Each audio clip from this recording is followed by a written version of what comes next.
qui a fait le ciel et la terre.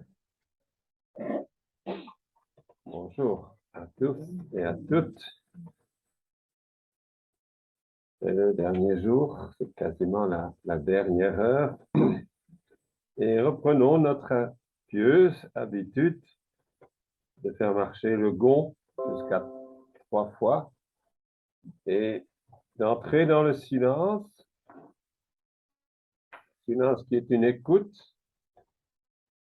silence qui est une respiration consciente, et dans la respiration, la découverte que ce que nous respirons nous est donné, qu'il y a au fond de l'être un don, une grâce, et donc aussi une gratitude. Dans un des hymnes liturgiques, tout se termine, c'est une poésie de Patrice Latour du Pin. Au dernier pas de création, vient faire l'homme Eucharistie. Tout à fait remarquable et très paulinien, fondamentalement. Olivier Clément, un théologien français, mais de souche et de tradition orthodoxe roumaine, en lien avec l'Église orthodoxe roumaine, parlait de l'homme eucharistique. C'est la finalité de tout le projet divin. Et quand nous sommes en bon silence et que nous percevons le fond des choses comme don et comme grâce, nous pouvons nous éveiller à l'homme eucharistique, où nous pouvons prier avec le Christ au Père, viens faire l'homme Eucharistie au dernier pas de création. Laissons-nous transformer et recréer jusqu'à devenir ensemble cet homme eucharistique.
Avant de passer à l'exercice que j'ai annoncé hier, laissez-moi terminer, un peu boucler euh, la troisième colonne que nous avons abordée pour Saint Paul, mais qui est en fait celle qui est toujours en tête dans la tradition rabbinique.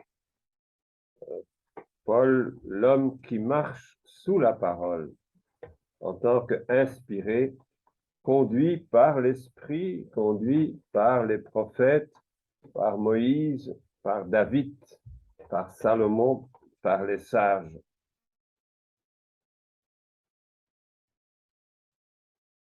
Il y a dans Isaïe 50 un court poème que j'appliquerai à Saint Paul, un poème dans lequel je me retrouve aussi moi-même, je dois l'avouer. C'est le troisième chant du serviteur.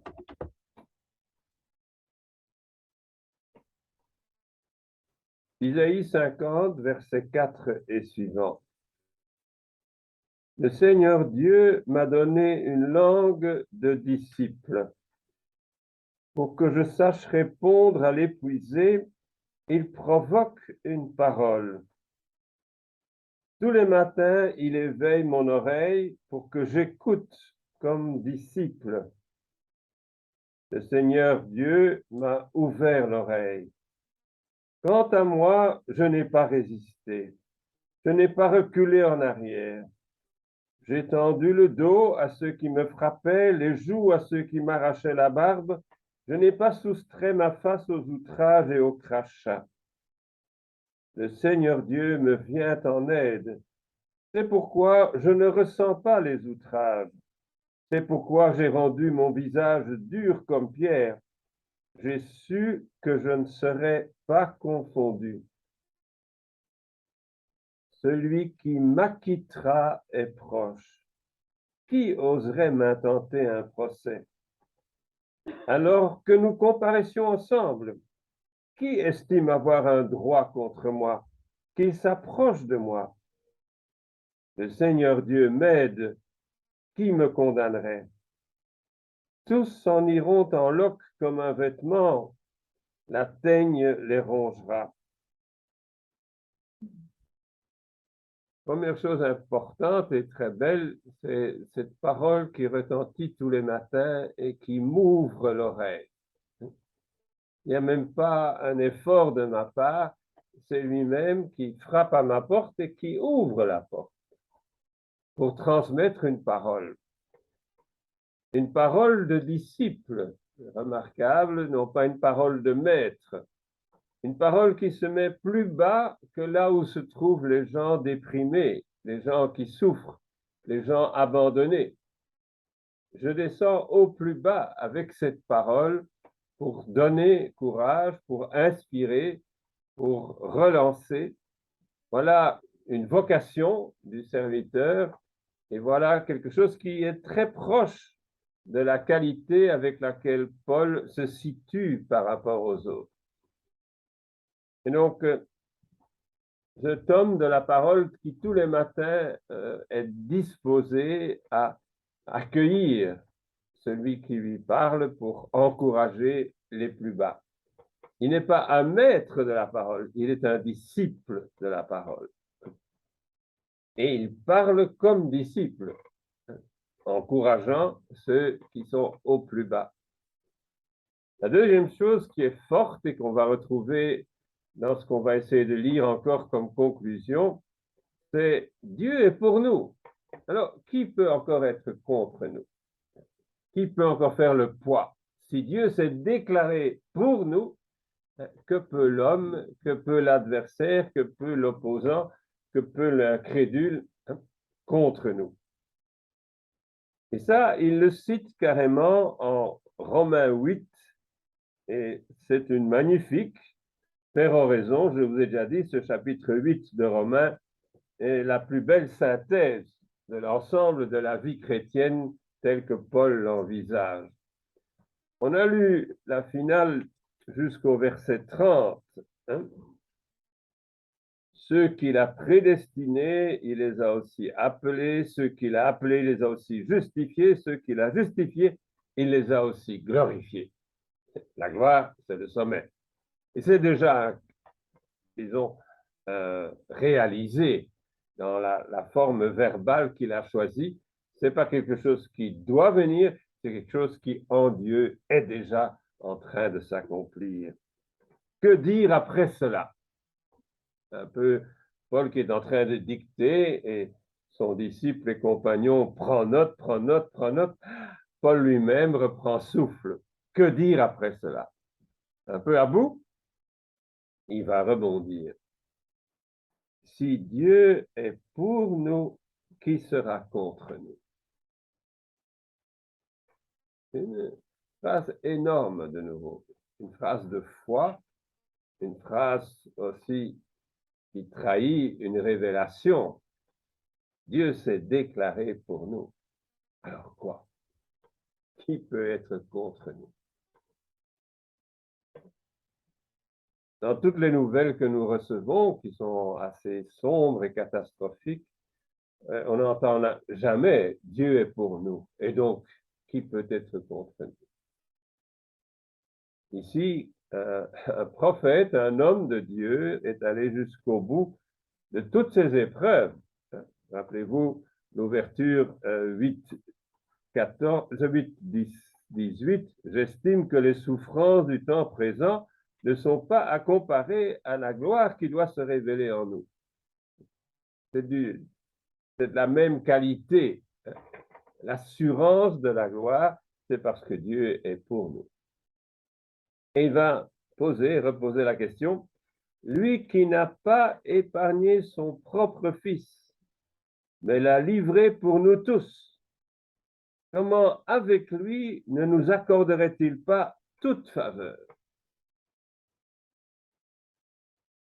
Il n'a pas épargné son fils, c'est le vocabulaire et le langage de Isaac. Isaac a été épargné. L'Isaac de Dieu n'a pas été épargné. Dieu est allé aussi loin. Et en donnant jusqu'à son fils, est-ce qu'il ne nous donnerait pas toute faveur? Le grand Don Colomba Marmion était amoureux de cette phrase. C'est une des phrases qu'il cite le plus souvent dans toutes ses catéchèses. Si Dieu nous a donné son fils, est-ce qu'il ne nous donnerait pas tout le reste?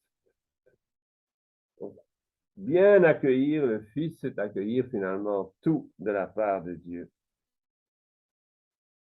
Qui se fera l'accusateur de ceux que Dieu a élus? Dieu qui justifie. Qui donc condamnerait? Ici, c'est carrément la citation d'Isaïe 50. Donc, Paul est à demeure dans cette prophétie d'Isaïe 50. Le Christ Jésus, lui qui est mort, que dis-je, ressuscité, qui est à la droite de Dieu, qui intercède pour nous. C'est quand même pas lui qui va nous accuser.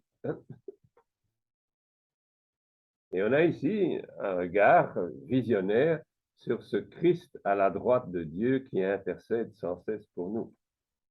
Une des belles constantes de tout le Nouveau Testament. La tradition johannique, Saint Paul, l'Épître aux Hébreux, de toutes parts, on voit même Étienne dans les Actes des Apôtres, je vois le ciel ouvert, je vois le Christ à la droite de Dieu. Il intercède pour nous. C'est un peu disparu de notre imaginaire, hein, et c'est néanmoins fondamental pour tout l'ensemble du Nouveau Testament. Et puis vient la toute dernière strophe, je dirais, de cette péroraison, de cette conclusion un peu solennelle des 8 premiers chapitres. Qui nous séparera de l'amour du Christ? Rappelez-vous 2 Corinthiens 5, 14, Caritas Christi urget nos. L'amour christique pèse et tout son poids sur nous.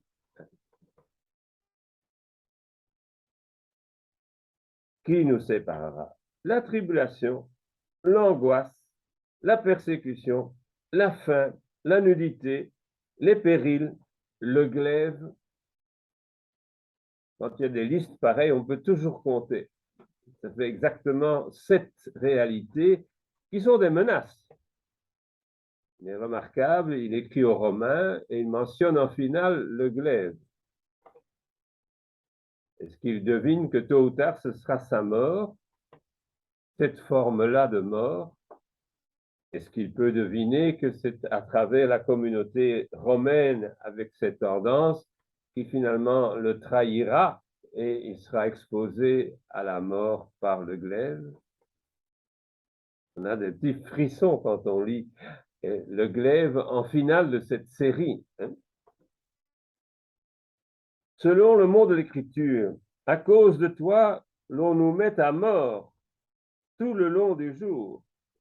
Nous avons passé pour des brebis d'abattoir. Mais en tout cela, nous n'avons aucune peine à triompher par celui qui nous a aimés. Un splendide verset qui sera cité par saint Benoît au 4e degré de l'humilité. Donc, dans la communauté, nous vivons des choses pareilles. Nous sommes comme des brebis d'abattoir, les unes par rapport aux autres. Et néanmoins, rien et nul ne pourra nous séparer du Christ. Et même en tout cela, nous sommes super victorieux.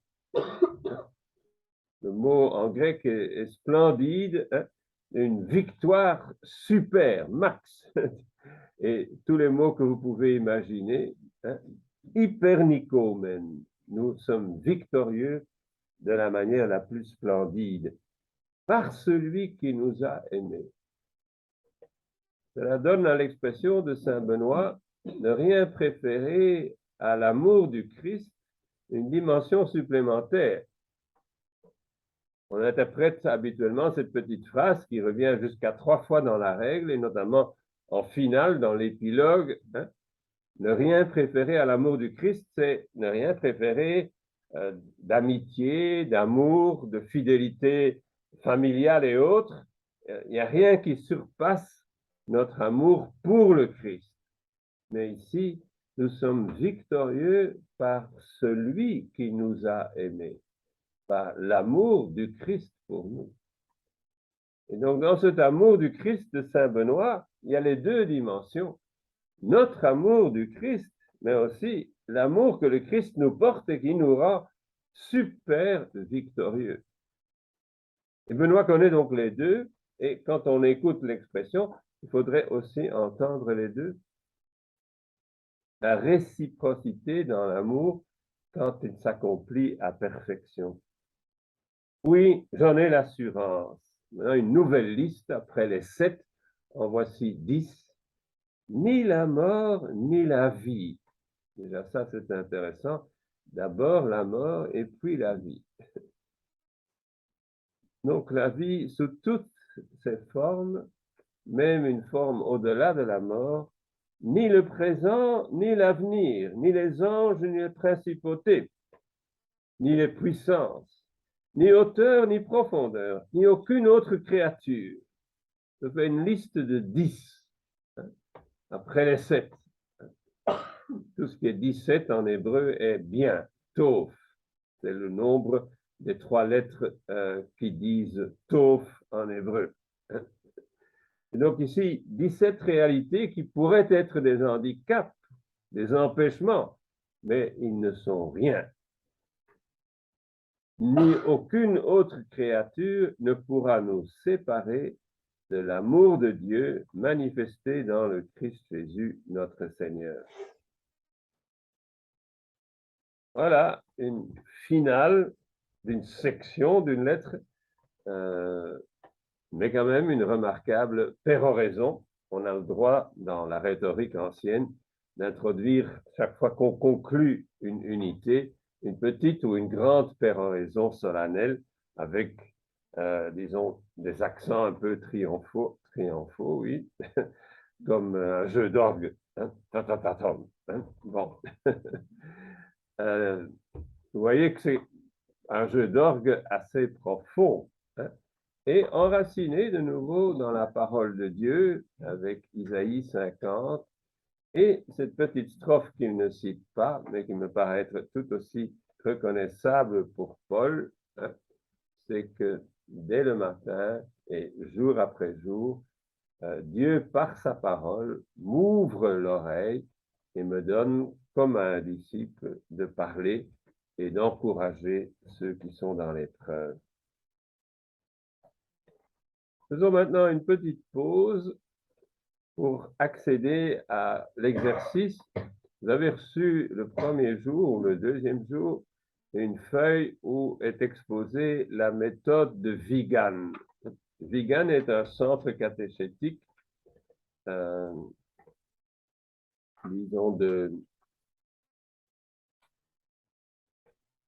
des Philippines.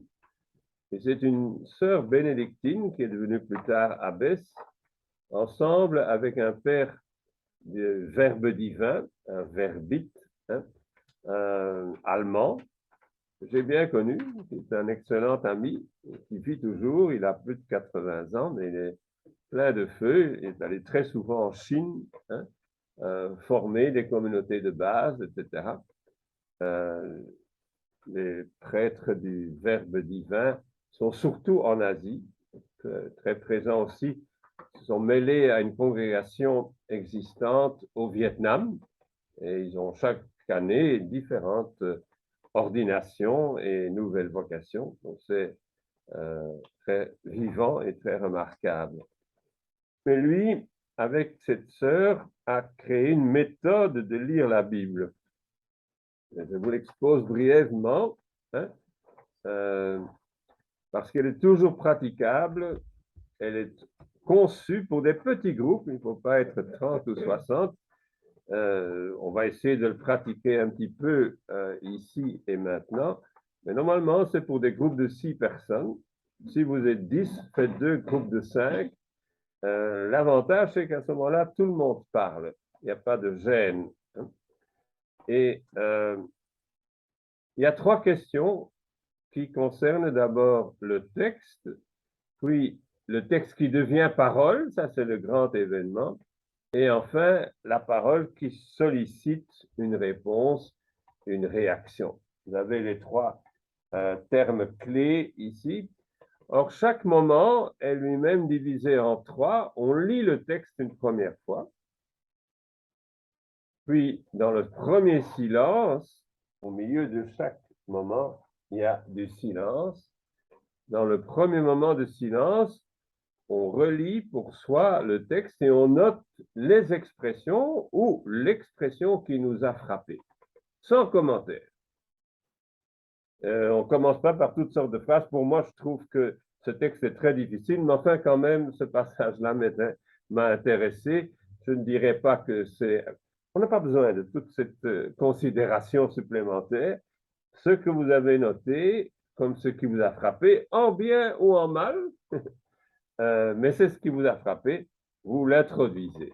C'est une façon, ensemble, de ratisser dans le texte et sans commentaire. Non pas le commentaire non plus. Enfin, tu m'as volé mon texte à moi. Hein? Quand vous parlez et que quelqu'un a sorti exactement la même phrase que vous répétez la même phrase sans commentaire. Hein? Pour certaines personnes, c'est difficile. Hein? Mais l'intérêt, c'est qu'on reçoit le texte de nouveau, mais déjà un peu filtré.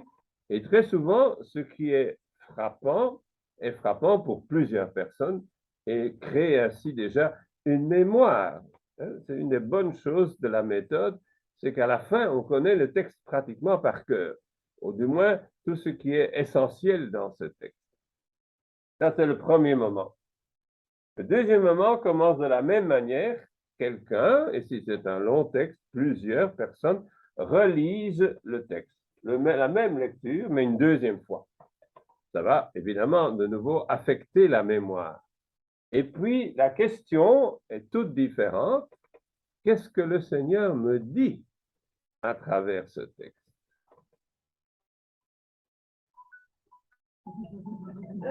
C'est le Seigneur qui répond.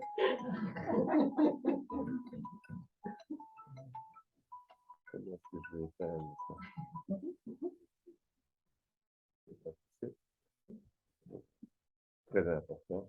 Ce sera pour une autre. Toujours très important et urgent. Laissons courir. Mais donc, le deuxième moment est le moment où Dieu me parle. En fait, Dieu parle toujours. Mais nous sommes ailleurs, nous ne sommes pas connectés. Voilà Dieu qui parle et je coupe la communication.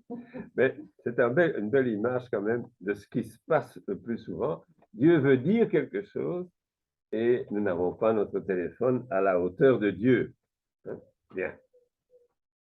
Parce que retenez ça, Dieu parle toujours. Si mon cœur est pur, je l'entends toujours.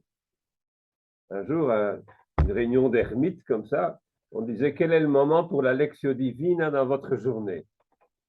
Et il y avait un vieux, qui était père et grand-père, qui vivait en ermite, et il dit, pour moi, tous les moments sont bons. Dieu peut toujours entrer chez moi. Je trouvais ça une magnifique réponse, c'était une réponse d'ermite achevée. Le cénobite ne peut pas faire sa lectio à tout moment parce qu'il y a des travaux, il y a des obligations communautaires, etc. Mais l'ermite, il est libre. Alors Dieu peut toujours entrer et parler. Mais en soi, donc, Dieu est toujours prêt à parler. Mais nous ne sommes pas toujours disposés. Au moins, quand nous lisons sa parole, donnons-lui une chance de nous dire quelque chose. Dire que Dieu ne parle pas, tu lis la parole de Dieu, il te communique et tu n'es pas à l'écoute. Qu'est-ce que le Seigneur me dit? Et Dieu, en général, ne fait pas des homélies. Il ne fait pas des longs discours. Il a quelque chose à dire de pertinent. Bien. Donc, je reviens sur la troisième moment alors. Le troisième moment est chaque fois le partage. Mais quel est le troisième moment naturel quand Dieu a parlé? Qu'est-ce que je réponds? Et ma réponse est une prière et avec éventuellement aussi un engagement. Qu'est-ce que je suis disposé à la lumière de ce que j'ai appris de faire et de dire à Dieu en lui demandant son aide? Et voilà, ça c'est la respiration. Pour moi, c'est la méthode, j'en ai étudié plusieurs, j'en ai pratiqué des différentes. Il y a des méthodes qui s'en rapprochent, mais c'est ce qu'il y a de plus simple et de très sain, S-A-I-N, et discret. On ne fait pas des étalages de tout ce que je vis. Par exemple, pendant plus de 20 ans, dans 5, 6 familles, on allait d'une famille à l'autre et on faisait ces partages une fois par mois. C'était des longs textes qu'on avait préparés au niveau du diocèse. J'étais dans une équipe pour faire cela et on avait une dizaine d'années comme ça programmées avec des textes et on parcourait dans ces 10 ans toute la Bible. Quasiment tous les textes clés de la Bible passaient la revue. Et en fait, après 20 ans, nous n'étions pas plus informés, c'était des amis entre eux, mais pas des indiscrétions ou des étalages de tout ce que chacun vit peut-être comme difficulté d'existence. On était porté par la prière, par l'amitié et en discrétion. Et donc, c'est un des grands avantages de cette méthode, c'est qu'est-ce que le Seigneur me dit, c'est encore autre chose, qu'est-ce que je pense de ce texte et comment je me situe, etc. C'est là la conversion. C'est le moment où le texte devient parole de Dieu et non pas occasion de discussion entre nous. Et on ne discute quasiment pas. Le plus important dans cette méthode, ce sont les 3 moments de silence qui sont extrêmement respectueux. On dit quelque chose de ce que ce silence a signifié, mais lentement. On va commencer par un premier tour. Je vais faire marcher le gong une seule fois. Et quand je ferai marcher une deuxième fois, on va commencer à se parler. Quelle est la question de départ? Quelle parole de l'apôtre m'a frappé cette semaine? Ça peut être une ou deux. N'allez pas jusqu'à 3 ou 4, s'il vous plaît. Il y en a probablement 5 qui vous ont frappé, mais faites un petit choix de manière à ce qu'on puisse entendre tout le monde. On fera passer le micro et ne vous croyez pas obligé, mais ne vous soustrayez pas non plus inutilement. Tout le monde a eu au moins une parole qui a pu le frapper un peu plus que toutes les autres. Voilà. On fait d'abord un silence qui peut durer 1 ou 3 minutes et puis on fera passer le micro. Ça va?